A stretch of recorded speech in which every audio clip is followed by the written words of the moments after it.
রাজনৈতিক অস্থিরতা আর কূটনৈতিক টানাপোড়েন ছাপিয়ে শেষ পর্যন্ত ২০২৬ বিশ্বকাপের মাঠে নামার প্রস্তুতি নিচ্ছে ইরান। এটি কেবল একটি টুর্নামেন্টে অংশ নেওয়া নয়, বরং নিজেদের সংস্কৃতি আর আত্মপরিচয় বিশ্বমঞ্চে তুলে ধরার এক লড়াই।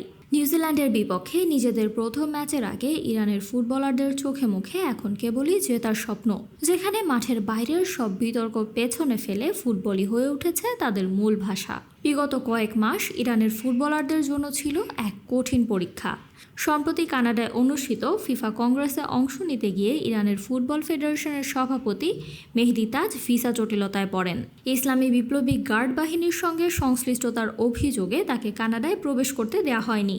এমন পরিস্থিতিতে ইরানের পক্ষ থেকে বিশ্বকাপে অংশগ্রহণের জন্য 10টি শর্ত তুলে ধরা হয়েছে। ফেডারেশন জানিয়েছে, খেলোয়াড় ও কর্মকর্তাদের নির্বিঘ্ন ভিসা প্রদান, দলের নিরাপত্তা নিশ্চিত করা এবং জাতীয় পতাকা ও সঙ্গীতের প্রতি পূর্ণ সম্মান বজায় রাখতে হবে।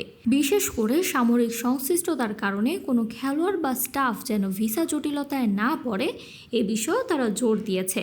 তবে ফিফা সভাপতি জিয়ানি ইনফান্তিনো নিশ্চিত করেছেন, নির্ধারিত সূচি অনুযায়ী ইরান যুক্তরাষ্ট্রই তাদের ম্যাচ খেলবে। একই সঙ্গে মার্কিন পররাষ্ট্রমন্ত্রী মার্কো রুবিও জানিয়েছেন, সাধারণভাবে ইরানি ফুটবলারদের স্বাগত জানানো হবে, যদিও সামরিক সংশ্লিষ্টদের ক্ষেত্রে ভিসা জটিলতা থাকতে পারে। ইরান গ্রুপ জিতে রয়েছে, যেখানে তাদের প্রতিপক্ষ নিউজিল্যান্ড জাতীয় ফুটবল দল, বেলজিয়াম জাতীয় ফুটবল দল এবং মিশর জাতীয় ফুটবল দল। আগামী 15ই জুন লস অ্যাঞ্জেলেসে নিউজিল্যান্ডের বিপক্ষে ম্যাচ দিয়ে তাদের বিশ্বকাপ অভিযান শুরু হওয়ার কথা।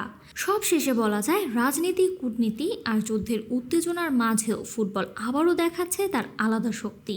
মাঠের ভেতরের লড়াইটাই যেখানে আসল পরিচয়, সেখানে ইরানের বিশ্বকাপে অংশ নেওয়ার এই ঘোষণা শুধু একটি দলের যাত্রা নয়, বরং এটি খেলাধুলার স্বাধীনতা আর প্রতিযোগিতার প্রতি অটল অবস্থানেরও প্রতীক। এখন দেখার বিষয়, সব জটিলতা পেরিয়ে মাঠে কতটা সফল হতে পারে Iran. Samantha, beyond border sports.